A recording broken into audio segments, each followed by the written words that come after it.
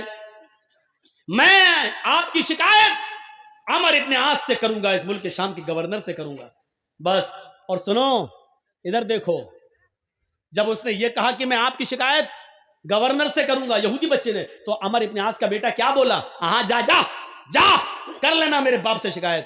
عمر ابن عاص تو میرا باپ ہے, جس گورنر سے تو شکایت کرنے جا رہا ہے نا وہ تو میرا باپ ہے, میرا کوئی کچھ نہیں کر پائے گا, میں اس شہر کے گورنر کا بیٹا ہوں. وہ یہودی بچہ چپ ہو گیا. جب تم گورنر کے بیٹے ہو تو تمہارا کون کیا کر لے گا. لکھیم پور کھیری میں کسانوں کے اوپر وہ لڑکا گاڑی چلا دیتا, نہیں چلایا. کیوں؟ کیونکہ منتری کا بیٹا تھا. جب اس کو اس بات کا تکبر ہے کہ میں منتری کا بیٹا ہوں میرا کوئی کچھ نہیں کر پائے گا, تبھی تو اس نے گاڑی چلائی. یہی یہ عمر ابن عاص کا بیٹا خاموش ہو گیا. اس نے کہا ٹھیک ہے. 1 مہینے کے بعد حضرت عمر ملک کے شام پہنچے. حضرت عمر دیکھتے تھے کس بستی میں کہاں کیا ہو رہا, وہاں کے لوگوں سے پوچھتے تھے کہ تمہارے یہاں سارے انتظام صحیح ہے, گورنر ٹھیک کام کر رہا ہے کہ نہیں کر رہا. ہر ایک کی کلاس لی جاتی, جیسے یہاں ممتا دیدی آتی ہیں تو ہر ایم ایل اے کی کلاس لیتی ہیں, ہاں کیا تم صحیح کر رہے ہو فلاں کر رہے ہو, تو وہ دورہ کرتی ہیں ہر چھیتر کا. ایسے ہی کوئی ڈانٹتی بھی ہے کسی کو, پھٹکارتی بھی ہے کسی کو, تو ایسی حضرت عمر دورہ کرتے تھے, دورہ شہروں کا, اور پوچھتے تھے کہ آپ کو جو گورنر دیا وہ صحیح کام کر رہا ہے کہ نہیں کر رہا ہے. جب اس بچے کو پتا چلا آج حضرت عمر آ رہے ہیں تو وہ بھی پہنچ گیا. جنتا دربار لگا, لوگوں نے اپنی اپنی شکایتیں کی, کسی کو کوئی شکایت ہی نہیں ملی. حضرت عمر نے فرمایا اس کا مطلب عمر ابن عاص تمہارے درمیان بالکل صحیح کام کر رہے ہیں, کسی کو کوئی شکایت نہیں ہے. سب نے کہا نہیں ہمیں کوئی شکایت نہیں ہے. پیچھے ایک بچہ بیٹھا تھا, ہاتھ جوڑ کے کھڑا ہو گیا, امیر المومنین مجھے شکایت ہے. ادھر آؤ بیٹا, ادھر آؤ. یہ نہیں کہا کہ سارے لوگوں کو شکایت نہیں, تجھے شکایت ہے. ہمارے یہاں یہ تو ہوتا ہے نا, سب خاموش, تو ہی بول رہا ہے, چپ ہٹ, اے بیٹا ادھر آؤ, ادھر آؤ. اس کو چوما, اس کو بوسا دیا. اس یہودی بچے کے ماتھے پر انہوں نے پیشانی پر بوسا دیا, اس کو چوما اور اپنی گود میں بٹھا لیا. بیٹے ڈرنے کی ضرورت نہیں ہے, سچ بتاؤ تمہیں کیا پریشانی ہے. کہا امیر المومنین میں یہودی ہوں. کہا بیٹے مذہب نہیں پوچھ رہا ہوں تمہارا کیا ہے, تم صرف یہ بتاؤ کہ تمہیں پریشانی کیا ہے. کہا امیر المومنین عمر ابن عاص کا جو شہر کے گورنر ان کا بیٹا میرے ساتھ گھوڑا دوڑا رہا تھا. کہنے لگا کون آگے نکلتا کون پیچھے. ہم نے گھوڑا دوڑانا شروع کر دیا, میرا گھوڑا آگے نکل گیا. ان کو غصہ آیا ان کے بیٹے کو, اور انہوں نے آ کر میرے ایک چہرے پر ایک زوردار تھپڑ مارا. تیری ہمت کیسے پڑی اپنے گھوڑے کو مجھ سے آگے نکالنے کی. امیر المومنین نے فرمایا بیٹے جب اس نے تمہارے گال پہ تھپڑ مارا تھا تو تم نے یہ شکایت عمر ابن عاص سے کیوں نہیں کی, گورنر سے کیوں نہیں کی. کہا امیر المومنین میں گورنر سے شکایت کرنے آ رہا تھا. ان کا بیٹا کہنے لگا جا جا, گورنر میرا کیا کر لے گا, وہ تو میرا باپ ہے, میں تو اسی گورنر عمر ابن عاص کا بیٹا ہوں, تجھے جہاں جانا ہو جا, میرا کوئی کچھ نہیں کر پائے گا, میرا باپ اس شہر کا گورنر ہے. حضرت عمر فاروق کی آنکھوں میں خون اتر آیا. کہا بیٹے اب تم اترو, ہماری گود سے اترو. حضرت عمر فاروق نے ایک ٹیڑھی نظر عمر ابن عاص کی طرف ڈالی. اے عمر جب اللہ نے لوگوں کو آزاد پیدا کیا ہے تو تم کون ہوتے ہو کسی کو غلام بنا کر رکھنے والے. عمر ابن عاص نے کہا امیر المومنین اس میں میری کیا غلطی ہے, نہ میرے بیٹے نے مجھے کچھ بتایا اور نہ اس یہودی بچے نے مجھے کچھ بتایا. آج یہ فرمان, آج یہ بات میں نے سنی ہے, اپنے بیٹے کو میں بلا رہا ہوں. بلایا, گھر سے بیٹا آیا, نکل گا. یہودی بچے کے سامنے بات ہوئی اور عمر ابن عاص کے بیٹے نے اپنا جرم قبول کیا. جی ہم نے مارا. فرمایا کہ اب تمہیں بھی ایک تھپڑ مارا جائے گا. کہا ٹھیک ہے مارو. کہا اس یہودی بچے سے نہیں. کیوں؟ اس نے پوری طاقت سے مارا, اور بچہ بیچارہ کتنی طاقت سے مارے گا. پھر بھی بچے کی ہاتھ کی طاقت اور اس بڑے لڑکے کی طاقت میں فرق ہے, اس لیے میرا جلاد تمہارے لڑکے کو تھپڑ مارے گا. ٹھیک ہے.